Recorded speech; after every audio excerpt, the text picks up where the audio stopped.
All the time. And all the time? Amen. Sino po yung may mga alalahanin sa buhay dito? Sino po yung mga nakakaranas ng problema dito? Amen. Lahat po tayo may mga alalahanin sa buhay. Pero ang pangako ng Panginoon, hindi po niya tayo iiwan. Amen. Kaya sa umagang ito, atin na pong sama-samang awitan at bigyan ng papuri ang ating Panginoon. Inaniyahan ko po ng lahat ay tumayo.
Sabihin mo sa Panginoon, pangako mo Lord, panghahawakan ko. Hallelujah.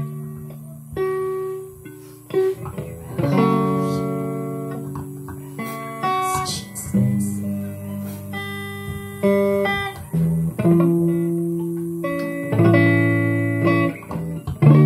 Panginoon, lumalapit iyong puso ko'y nag-iisa, kayo ang aking pag-asa.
Panginoon, sa mga pagpapala. Maraming salamat, Panginoon, sa mga problema na nagpatibay sa akin, Panginoon. Wala po kaming ibang itataas. Wala po kaming ibang papupurihan. Dadakilain at pasasalamatan sa buhay namin. Kundi ikaw lamang na aming Diyos na tagapagligtas. Hallelujah. Maraming salamat, Panginoon. At sa iyo pong lahat ng papuri sa pangalan ng aming Panginoong Hesus. Ang lahat ay magsabi na Amen. Amen. Amen.